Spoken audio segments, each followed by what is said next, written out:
Don't let YouTube decide what information you get. That's your choice. YouTube is deleting our videos and cuts you off from a source of honest reporting. Make sure you don't lose access to NTD's news content, and take a quick moment to subscribe to our newsletter so no matter what happens here, you'll keep your access to a trustworthy news source. CDC's recommending everyone wear masks indoors if they're in areas with substantial to high levels of infection. It doesn't matter if you're vaccinated or not.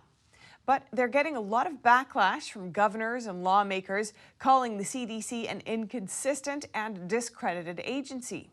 NTD's Miguel Moreno has more. Republican Senator Ted Cruz says the CDC is playing politics, referring to their updated policy on masks. This policy recommends that everyone, vaccinated or not, wear a mask indoors in areas with substantial to high levels of infection. I think the decision yesterday by the CDC is the kind of decision that is infuriating people across this country. I believe the CDC's decision yesterday was politics. It wasn't science. It was a decision that somehow pretends vaccines don't work.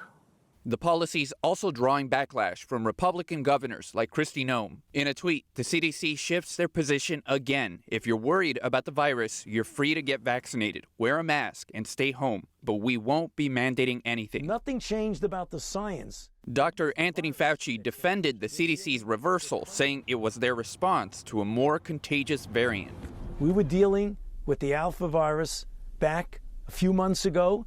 As I told you, it was a virus that if a person had a breakthrough infection, very, very unlikely that that person would transmit it.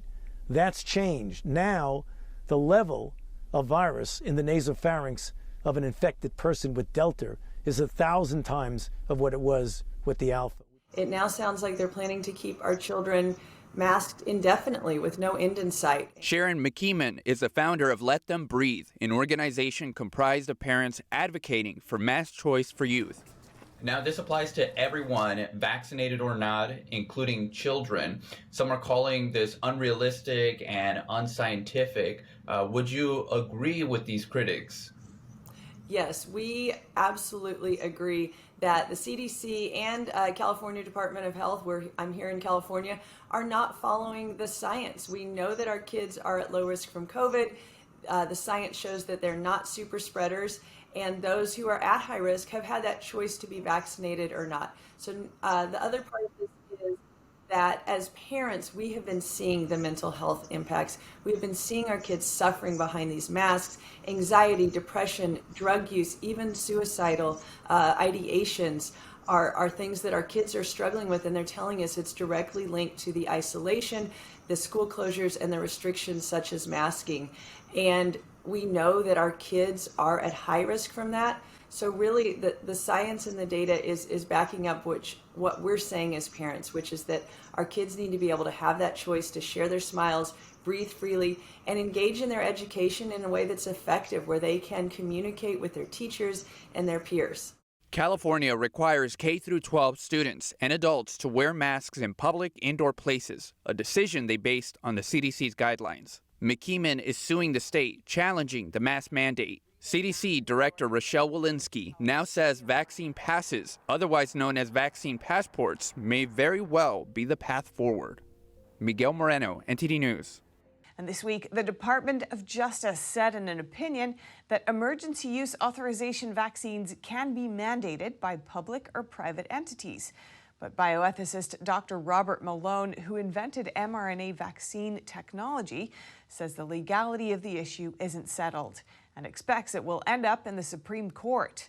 NTD's Grace Coulter has the story.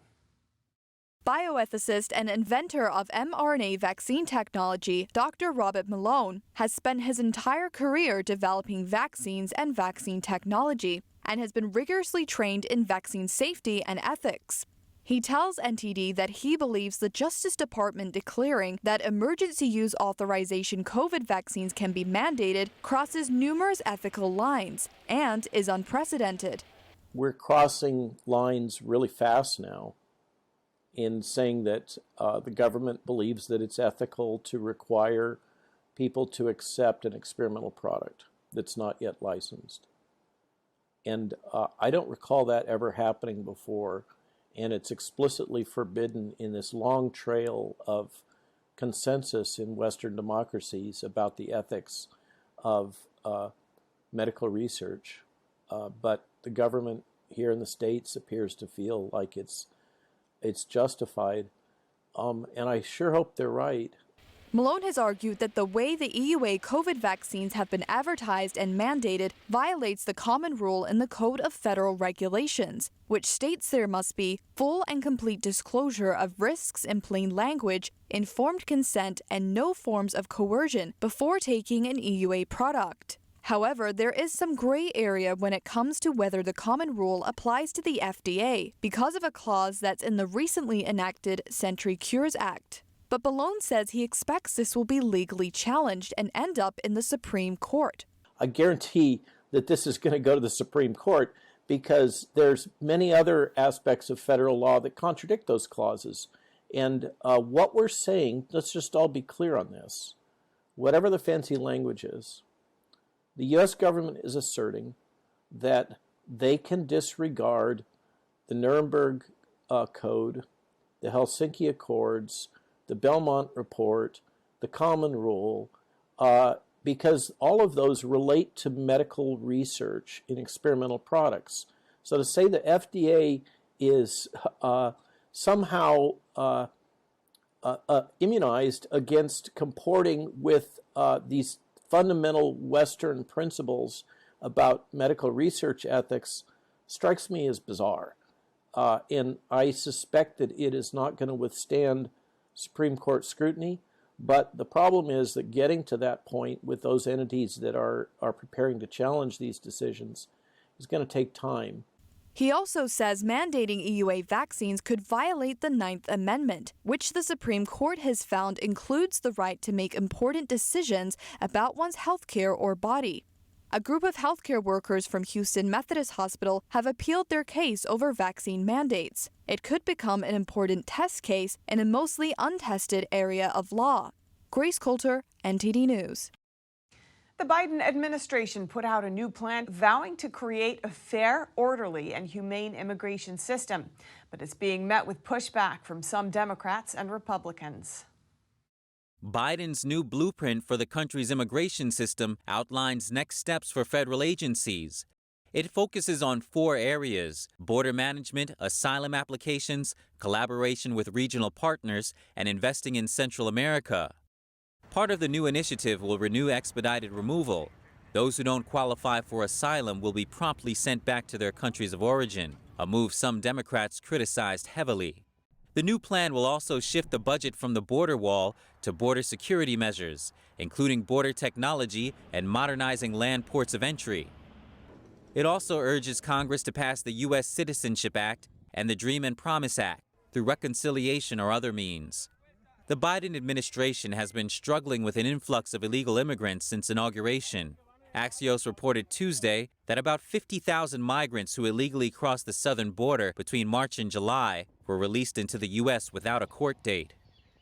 Mayor Bill de Blasio announced Wednesday that New York City will sweeten the pot by offering $100 to any city resident who gets a first dose of the CCP virus vaccine at a city-run site. New York City and the state have already offered vaccination incentives, including lottery tickets, scholarships, free subway rides, and complimentary tickets to museums, sports games, and other attractions. Other locales, including the state of New Mexico and the city of Gadsden, Alabama, also have offered $100 cash payments.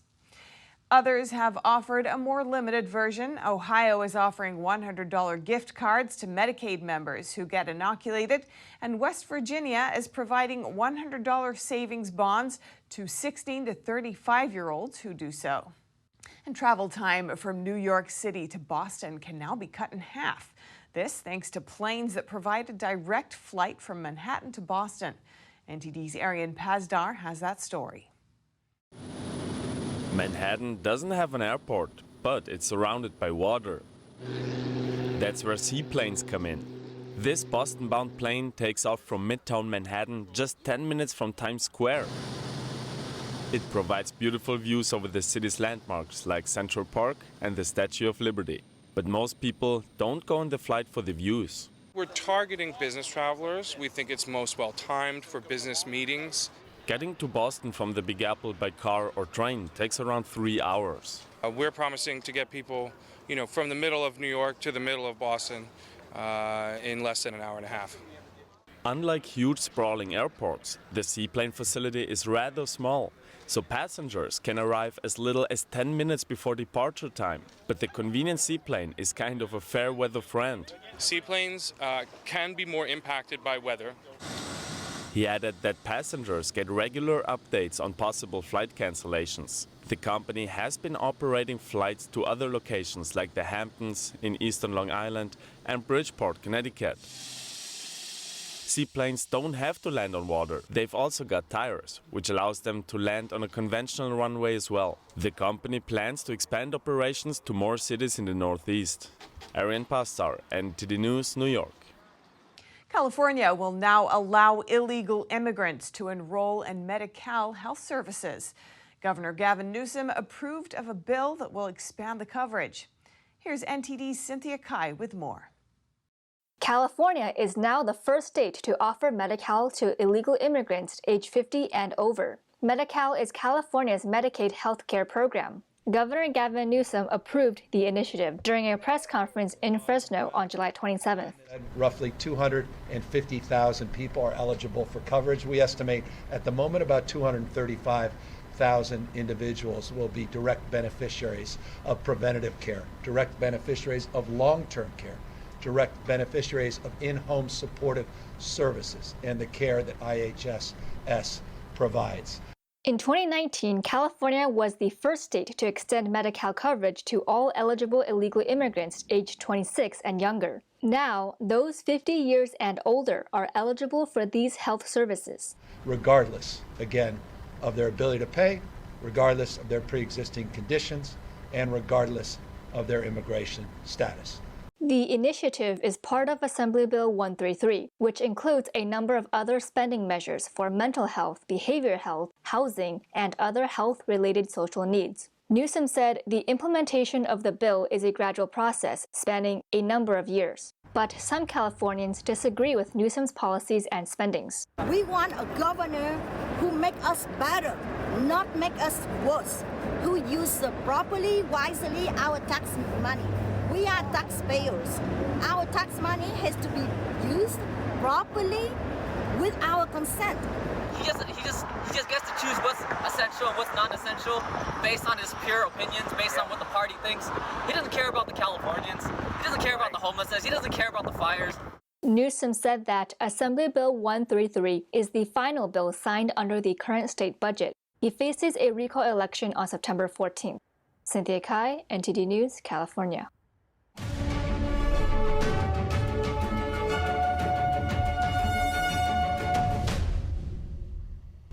Navigating a world of economic madness, you need to have the right guide. What do today's decisions mean for your tomorrow? We ask why. What's the alternative? Uncover the deeper reasons and the hidden influences, and highlight the real opportunities for profit. At NTD Business, we connect the dots for you. Good evening. Thanks for joining us.